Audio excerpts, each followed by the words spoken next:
The paraders. Here he is, Bonanza Boy, very short neck. He'll be going for the Grand National, 10-1 at the moment. Skew on board. After him, Little Cavvy's Clown and Graham Bradley, 9-1 shot, the second of the two runners from the Ellsworth stable. Tiny Booth, big ears. Here's the man himself. Odds on, the first odds on favourite since 74. 8-11 from 4-6. You can just see those patches on his neck and behind his saddle. He knows what it's about. He's getting warm. Kildimo. Well, he fell behind Cavvy's Clown at the last. Remember, it's only 2 seasons since he beat Dessie Orchid. He's 50-1. He looked a picture in the paddock. 6, this is Nick the Brief. They tell me he's going to make the running. I wonder if he'll be fast enough. 9-1 from 10s, but a lovely stamp of a horse, this. And 7 is Norton's Coin. I could actually see this fellow running well, you know, for permit holder Cyril Griffiths. Graham McCourt in the saddle, 100-1. Bakewell Boy loves this course, loves this ground. Will he stay the trip? 20s from 16s, Brendan Powell. 9, this would be a very enthusiastically received winner for Foot Warwin if he comes in. 25s from 20s. I think he just won't have the pace, but he looks in excellent fettle. After him, we should have the Bakewell Boy. He is a very fiery little man. He's by the late stallion Kamal, used to stand at Jeremy Maxwell's Beli House stud in Northern Ireland. 200-1 at the moment. Fiery little man. Number 11, very proud, good-looking horse, Toby Tobias, 8-1. Mark Pittman in the saddle. Jenny Pittman's won a Gold Cup, but look at the telltale marks of the sweat between that horse's hind legs. He's getting to know what it's all about. 12 is Yahoo, quite amazing price, 33-1 from 50s. Remember, he was second in this race last year, and that is a very generous price if he's back to his best. Blinkered today for the very first time. 13, the mare, really well. Look at her just pushing her toe out as she shows her well-being. 25-1 shot, Anthony Powell in the saddle, John Fowler trains. She's been round here, she was second to Toby Tobias. Well, Cavvy's Clowns had 1 run only this season, and that was in the Jim Ford Memorial Chase down at Wincanton. On that occasion, as you pick it up, jumped well, but didn't want to start. Look at Kildimo, falls at the last, and Cool Ground is on behind. This is the last fence, Jim Ford Challenge Cup. Got it well sewn up, pops the last. Kildimo here, within hailing distance, but takes a chance you don't get away with. And little Cavvy's biggest ears in this field, I can tell you, comes home on its own. Well, earlier on, Jonathan Powell spoke to the jockey, Graham Bradley. Graham, everybody seems to assume that Desert Orchid is a formality. You're riding his stable companion, Cavvy's Clown. Are you going to spoil the party? Realistically, you'd have to say that Dessie is going to have to win the race, I think. Super horse, everything's in his favour, the ground, etc. Obviously, I'd like to a lot more rain for Cavvy's Clown. I mean, the bookies are making him 4-6, 4-7 on Dessie, and unfortunately, you'd have to agree, really. You rode Cavvy's Clown after a year off at Wincanton the other day. How pleased were you with him? Absolutely delighted. Sure, he was wrong the season before. Wasn't a brilliant race, I don't think. The ground was quick enough at Wincanton, actually. But I mean, he was only 75% fit. He jumped like a stag. All I was doing was getting breathers into him all the way, really. And won very impressively. You know, very pleased. And you won a Gold Cup on Bregon, and you made the running that day. Are you going to take the bull by the horns and take on Dessie from the start? I don't know. I wasn't supposed to make the run on Bregon in the Gold Cup, to be honest. It was just to change the plan the way the race went. There's a few similarities today. You know, Bregon had to be led in and Cavvy's Clown has to be led in. They're both about the same size.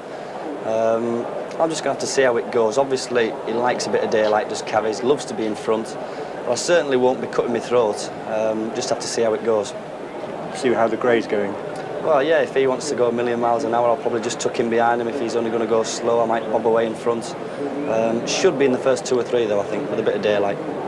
Thanks very much.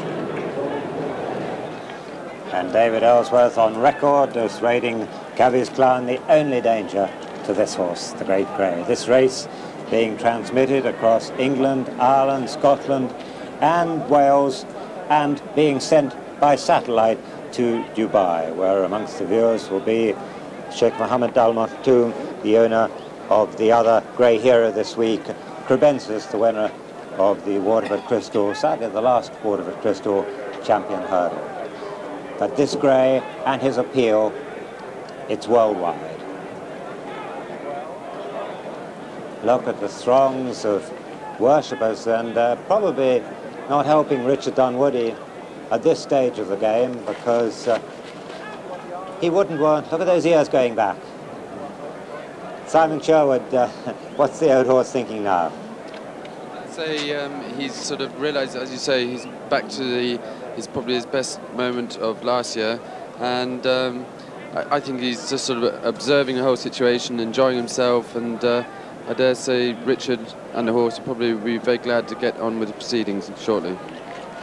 It's quite noticeable that he is getting hot now, Simon, but this surely is a good thing, not a bad thing. Oh, sure. He always shows a bit of warmth behind the girth and up his neck, and it's a good thing, definitely, especially on a warm day like today. If he didn't show those slight signs of warmth, then I think he would be slightly worried, but it's all hails a good sign. Well, it's not long since you've retired from the saddle, but it's moments like this that you obviously miss. I mean, down there now, it's electric for the jockeys. As you say, it's to ride the old grey horse is one great big ego trip at the best of times. To actually be sitting here watching someone else doing it, especially on a day like today, it is quite difficult. But then I just hope they both have a real good run, and hopefully he'll be the best one coming down the hill. Very interesting for those of you at home. The breast girth there is an elasticated one. A lot of people use these. Foot Warwin and Fred Winter were the first to bring them in, and it means that it does just keep the saddle in place if they do jump rather extravagantly, but they can also breathe. It doesn't cut their old windpipe off. Very important. But we have a price change. He's 4 to 5 from 8 to 11. Desert Orchid. Now they tell me that Nick the Brief is going to go on and make the running. It could be a very fast race. There's Norton's coin, the 100 to 1 shot going round. Of course, it's a race where if they do go fast here, Simon, and something goes crazy, the grey horse will settle in behind, will it? Oh, sure. There's no necessity for Desert to go off in front and stay there the whole way. If there was something stupid going off too fast, then Richard would be more than happy just to take a lead. It won't harm him at all. Bonanza Boy going through there, number 2. Now, he always strikes me, he's got a tiny little neck, hasn't he? You wouldn't see much in front of you over the open ditch. As you say, he doesn't look at the typical chaser. He is a little bit small, but he's a brave little fellow, and he's been a grand servant to the owners and to Martin Pipe, so I'm sure he'll run a great race day, but unfortunately the ground seems to just turn a little bit against him, possibly. And Bertie Hill, I believe, bought this one out of a field, or Philip Hobbs, his son-in-law, bought him from Bertie for just £1,000 originally. That looks pretty cheap now. As you say, he only cost £1,000. I think the grey horse, only cost a couple of £1,000. So the first and second favourite looks as though they're fairly cheap horses. Yes, Yahoo standing there. Well, just behind Bonanza Boy, we've got coming round one of the most novice horse there, Tote Tobias. He's only a second season novice. Yeah, he's a lovely horse, and he did it very, very nicely here at Cheltenham in January, and he loves the ground, and I think Mark is going to have a great ride. Yes, he's put in a bold leap there, and beside him in the spots, that is Made of Money. Pegwell Bay, rather. Pegwell Bay, not very big either, is it, Pegwell Bay? I say he's not a very big horse. Des ran against him in Gainsborough last year and beat him, giving him about £18. But Pegwell Bay, again, loved his ground. Last year he didn't seem to quite get home in the heavy ground, but he's again sure to be tuned up for the day with Captain Forster training him. He was another one who Toby Tobias beat, and beat very easily. They say that he wasn't right on that occasion, but he certainly looks very well today. There's the mare, 13, going through. That was Made of Money, but now this is the time where all the jockeys really get G'd up. All the plans are in their heads now, and you can just see Cavi's Clown on the left of the picture being led in there. Cavi's Clown, who is 9 to 1 at the moment, it's 5 to 6 Desert Orchid. Toby Tobias 8 to 1, as is Bonanza, 9 to 1 Cavi's, and Nick the Brief 20 to 1 bar. But just look at Cavi's Clown mulishly digging his toes in. He's being kept going. David Ellsworth is actually down at the start, walking around with his hands in his pockets. I suppose there he is, David Ellsworth, going out to the left, because this is a most important, in fact, crucial time for David Ellsworth's second string Cavi's Clown. How do you keep a horse like that interested? He doesn't look as if he's exactly tuned up, does he, for the biggest contest of the National Hunt. Look, they're still saying let's move him round. Let's keep him going. See Graham Bradley digging his heels in, and just an odd strike behind the bottom, and gets no reaction whatsoever. But David's got eyes for everyone, but he's looking very pensive here. There's a lot at stake. He fancies his horse to run a great race, but if he won't start, and here it is, let's join Peter. And Cavi's Clown has jumped off, but he's jumped off about 20 lengths behind the remainder. But he's racing now as Bonanza Boy, Desert Orchid and Yahoo come to the first, with 10 of Spades on the outside, and Desert Orchid landed in the lead there at the first of the 22 fences. 3 1/4 miles to run. Coming to the second, Desert Orchid over on the far side. Kildimo's gone second now, just ahead of 10 of Spades, and then Yahoo. And then Made of Money for Ireland. Pegwell Bay on the inside, Bonanza Boy, Nick the Brief, Norton's Coin, behind them Tote Tobias, then the Bakewell Boy, and a long way last at the moment is Cavi's Clown. So the stable companions, first and last at the moment as they swing round this left-hand turn. Desert Orchid in the lead from Kildimo. 10 of Spades on the outside, Yahoo in the inner, then Pegwell Bay. They're not going a tremendous gallop at the moment. Over the third, Desert Orchid lands in the lead from Kildimo. Yahoo and Pegwell Bay towards the inner. 10 of Spades towards the outer. Nick the Brief just in behind them as they come to the water for the first time. Desert Orchid lands in the lead over the water. Cavi's Clown is about 30 lengths behind the remainder now as they come to the first of the ditches. Desert Orchid lands in the lead from 10 of Spades over on the outside. Kildimo is next, followed by Yahoo and Pegwell Bay and Nick the Brief and Tote Tobias and Norton's Coin over the sixth. Desert Orchid joined almost by 10 of Spades. Kildimo is third. Pegwell Bay and Yahoo come next, then Nick the Brief and Tote Tobias as they race towards another ditch. Desert Orchid on the inside of 10 of Spades. Pegwell Bay has gone third ahead of Kildimo, then Tote Tobias, then Yahoo as they come to the eighth. Desert Orchid from 10 of Spades. Pegwell Bay third. Kildimo, then Tote Tobias with Yahoo on his outside. Behind them come Norton's Coin and Nick the Brief, then the Bakewell Boy, Made of Money, Bonanza Boy over the ninth. And they're galloping all right strongly now, and Cavi's Clown is getting quite a bit closer to the remainder of the field. Who are headed by Desert Orchid with 10 of Spades second, a little gap then to Pegwell Bay and Yahoo and Kildimo, followed by Tote Tobias. Behind Tote Tobias is Norton's Coin and then Nick the Brief, and behind him Made of Money and Bonanza Boy. Cavi's Clown and the Bakewell Boy is now the back marker. So they race round what will be the home turn on the next circuit in the Tote Cheltenham Gold Cup. Desert Orchid and 10 of Spades, these two disputing it. From Yahoo and Pegwell Bay, then Kildimo and Tote Tobias and Norton's Coin, a gap then to Bonanza Boy. Behind Bonanza Boy is Cavi's Clown making ground, then Made of Money and Nick the Brief, and finally the Bakewell Boy. Number 12 now of the 22, 10 of Spades and Desert Orchid together from Pegwell Bay on the inside. Then almost line abreast are Tote Tobias and Yahoo and Norton's Coin, and then Kildimo, and a gap then to Bonanza Boy, and then Cavi's Clown getting closer, then Made of Money for Ireland, then a long gap to Nick the Brief, who looks as though he's going to be pulled up. He's just been passed by the Bakewell Boy, and Nick the Brief has in fact been pulled up. They've got 10 to jump. Desert Orchid on the inside of 10 of Spades. Pegwell Bay going well on the inner, Yahoo on the outer. Then comes Tote Tobias, then Kildimo and Norton's Coin and Bonanza Boy and Cavi's Clown, and then Made of Money, and then the Bakewell Boy, who's virtually tailed off as they come to the water for the last time. 10 of Spades, just heading Desert Orchid, little between them. Desert Orchid back in the lead over the water. Desert Orchid from 10 of Spades, Pegwell Bay going well on the inside, Tote Tobias, then Yahoo, and then Norton's Coin, the third of the ditches. Desert Orchid from 10 of Spades. Kildimo's a faller at that one, coming to another plain fence. Desert Orchid and 10 of Spades, who jumped out in the lead. 10 of Spades now from Desert Orchid second, Toby Tobias has gone third. Norton's Coin 4. Bakewell Bay 5. 6 Yahoo and 7 Bonanza Boy. The final ditch, 6 from home.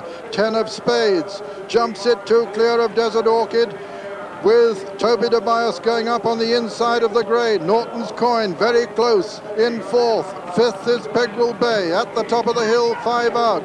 And there it was 10 of Spades from Toby Tobias and Desert Orchid going back into 2nd now as Norton's Coin is 4th. 5th is Bakewell Bay. 6th is Cavy's Clown, getting very much closer all the time. Dessie's stable companion as they come to the 4th last. 10 of Spades from Desert Orchid. Then comes Toby Tobias.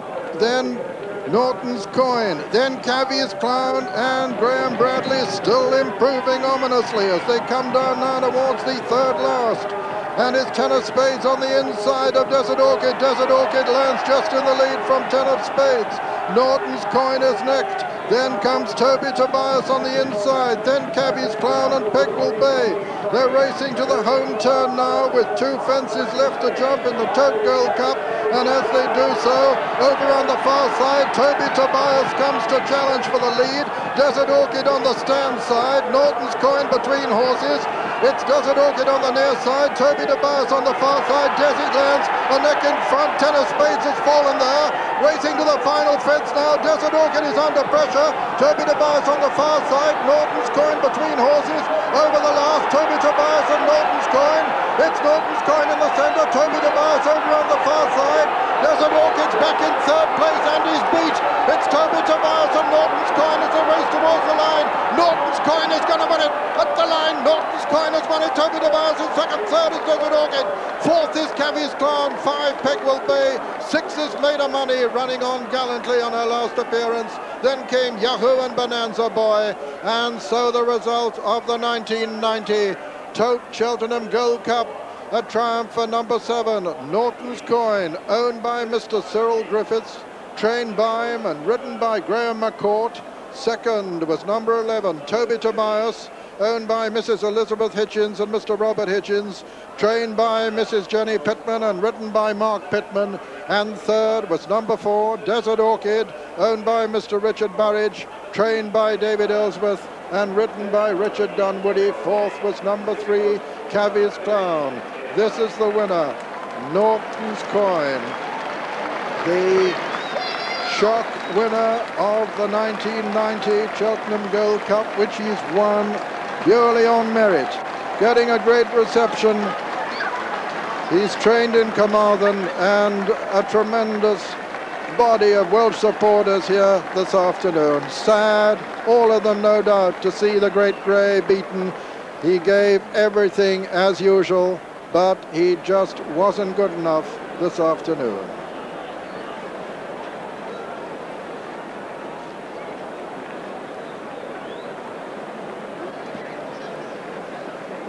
So a fantastic season for Graham McCourt is crowned by victory in Steeplechasing's Classic. Riding as a freelance, he's ridden his 73rd winner of the season now on this 100-to-1 chance. The biggest Gold Cup shock in the history of the race. And nobody could say that it was a fluke. Ran an absolutely marvellous race, this son of Mount Casino out of Grove Chance by St. Columbus. What an unbelievable triumph for his owner-trainer. Trains him in a very small stable. This is 4th success of the season, but of course none of his 3 previous successes have been achieved in anything like this company at level weights. Jonathan Powell with Cyril Griffiths.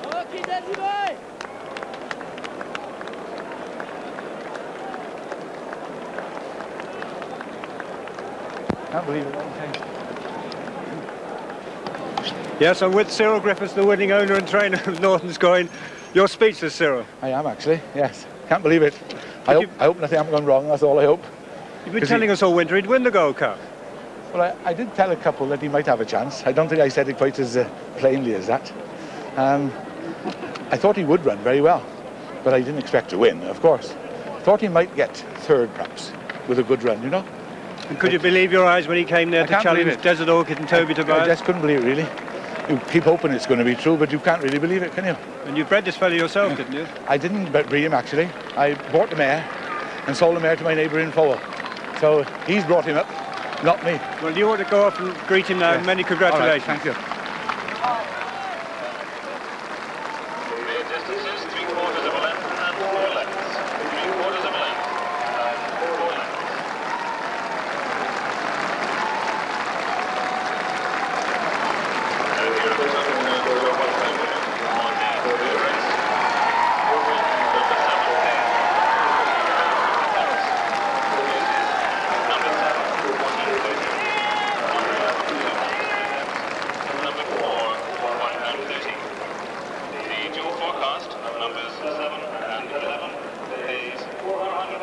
Not that the distances are all that relevant in moments like this, but they were in fact 3/4 of a length and 4 lengths.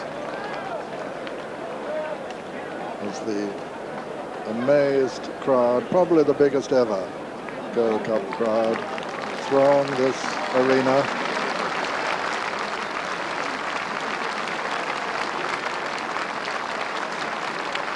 Many of them must be totally unbelieving that 100 to 1 chance could have beaten the nation's favourite. There he is, and a tremendous reception for him.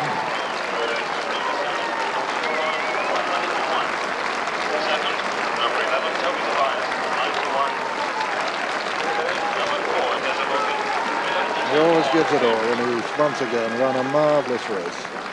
Don't forget, he's the old man of the party. At 11,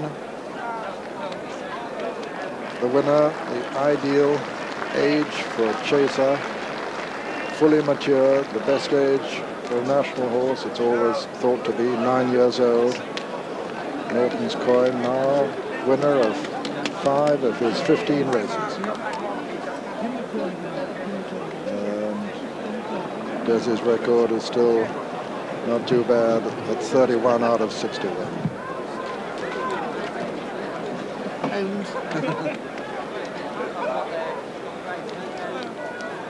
And so to the staggering starting prices.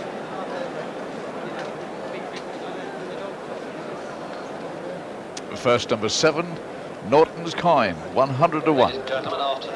Second, number 11, Toby Tobias, 8 to 1. And third, number 4, Desert Orchid, 11 to 10 on favourite. First, Norton's coin, 100 to 1. Second, Toby Tobias, 8 to 1. And third, Desert Orchid, 11 to 10 on and favourite. Well, you've never heard such cheers for a 100 to 1 winner anywhere. There must have been half of Wales here. And never have you heard such applause for a horse who got beaten as Desert Orchid. What a cheer. And someone's got to be second.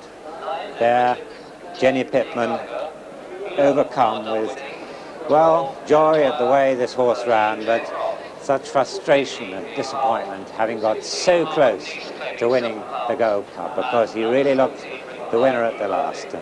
Just checking what appeared to be a small cut on one of the horse's forelegs, but she's got a smile on her face again now. She's consoled by McCourt, the former editor of the Sporting Life.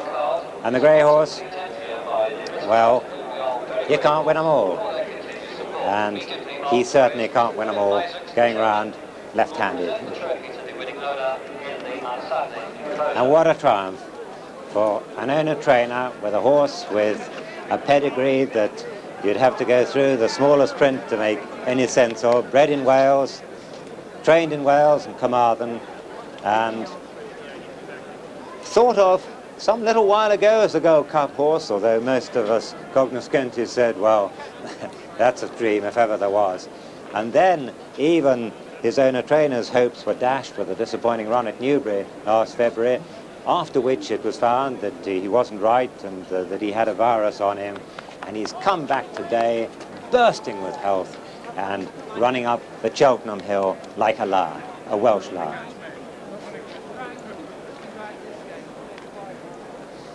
Well, as ever in the Gold Cup, there were fallers, and Kildimo, sadly, was one of those who came to grief today.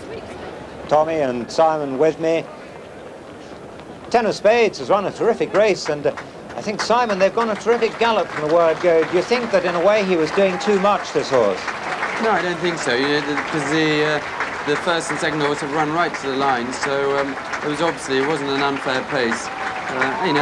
Kevin was doing very much a repeat at 10 plus last year, and obviously trying to force it all the way along. He isn't happy going left-handed, and this is one of the times where it counted then, coming round this bend when he's been pushed out. As you say, he's got his ears back. He's obviously, the form book speaks for itself that he's run a long, long way behind his best, but he's been honourable in defeat, and he's really run to the line. There goes Ten of Spades. Poor Kevin Mooney, the second year running, but he's got up okay. And Dessie, well, even his courage, there wasn't enough in the tank today. As you say, the writing was on cards, sort of going to the second last and up the hill. The Toby Tobias and Norton coins have really run well to the line, and poor Des is beaten. What a finish Graham McCourt's ridden. As I say, it was a beautiful. Graham McCourt was in a perfect position all the way around. Horse jumped fantastically, and he gave it an absolutely fantastic ride. And Graham McCourt is right with Jonathan Powell now. Yes, watching that, still in disbelief, I think, was Graham McCourt. Graham, can you believe it? Yeah, I can. It's a very big price winner and everything.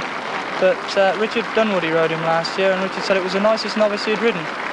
Cyril booked me earlier on this year to ride him in the King George, which was as fat as a bull, but finished sixth and ran creditable. Turning in, he was on top of them, And he booked me after then because Richard was going to obviously ride Dessie, and he never dreamed he would actually win, but he always fancied him to run a big race, But since then he's been beaten in 2 or 3 handicaps. Yeah, we came here after when Wilsford beat us, and I thought it was the biggest certainty I'd ever ridden. I've hit the front too soon that day, and he's idled. But what you must take into account is we gave Wilsford a lot of weight. Well, I think it was £8, and he won the county hurdle the year before, and if the ground was soft, he'd have run very well today, That was a very good race, 2.5. Next run was at Newbury, 2.5. Everybody thought he'd win, but he coughed 24 times from the stable back to the winners' enclosure, from the winners' enclosure back to the stables. And when Cyril scoped him when he got him home, he got muck and blisters in his throat, so it was a great run. He then rang me up and said, we've done as much as we can, Graham. He's had a break. Shall we take him to Newbury to work him? I said, well, we'll take him to Peter Cundall's gallops because they're the best in the country, in my opinion. And then he worked very well, and he beat Ride again, I'll say. And we thought he would be in the first 3 or 4 today, but then, there's only one horse in the race, really. So why shouldn't we come and take him on? And that's what's happened. Well, that was a theory, but could you really believe you were going so well coming down the hill, moving in behind Desert Orchid and Toby Tobias? I wasn't going to hit the front too soon, and I then had to make a decision whether Toby Tobias was going to beat Desert Orchid or not. But really couldn't believe how... I was very happy here, and, it's going to be sweet picking that couple, isn't it? That was very nice. I couldn't actually... He's 2.5 mile horse on firm ground, and I've got to go and pick the train up. Graham, well done. I would like to take the opportunity of thanking again Lord Ward, Chairman and members of the Horse Race Totalisator Board for their and the presentation down in the hallowed winners' enclosure, Lord Wyatt handing this small but very valuable and prestigious cup to Her Majesty Queen Elizabeth, Queen Mother.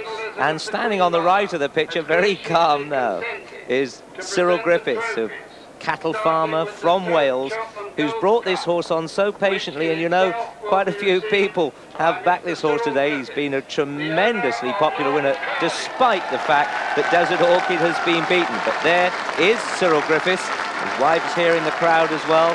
That is a memorable moment. I should think the pictures and the videotape will get worn out with the amount of play. I spoke to Cyril before racing. He said the horse had coughed 24 times, after his last race on the way to the stables after the race, but hadn't coughed before. So Graham McCourt had given this a great ride, but so had Mark Pittman on Tote de Bias. That was a superb run. Well, he also gets a second cup because he trained the winner of the Cheltenham Gold Cup as well. So his mantelpiece is going to be full with gold. There's no more popular owner herself than the Queen Mother, and she is well into the mid-350s, you know, for winners under National Hunt rules. A great patron. But Miles Gosling, the chairman, retiring chairman of the Cheltenham Company, just saying, well, Cyril didn't ride it, but here is the winning jockey. Graham McCourt lives not far away near Wantage. His wife, Jane, who they're very enthusiastic supporters of this game. Graham has been a stylish rider ever since he first started. His father trains at Wantage, and although having a small stable now, is certainly able to produce a lot of good winners through the season, and they back them when they're ready. So there we have Lord Wyatt on the far side, of course, from the sponsors, the Tote. Mrs. Griffiths coming in now, but Graham McCourt, who's got more work to do. Of course, he's in the colours of Golden Friend there, be number 4 in the next race, passing his cup and quickly going to way out. But I should think he'll be floating for the Ritz Club National Hunt Chase. Majesty talking to Mrs. Griffiths, who was very shy about going up there. A lot of her friends were pushing her forward, but she was digging her heels in. But I think she'll be very pleased now that she has gone forward.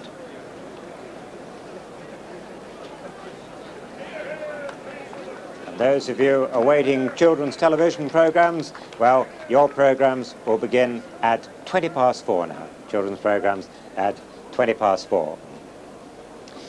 Well, what an extraordinary Gold Cup result. There's never been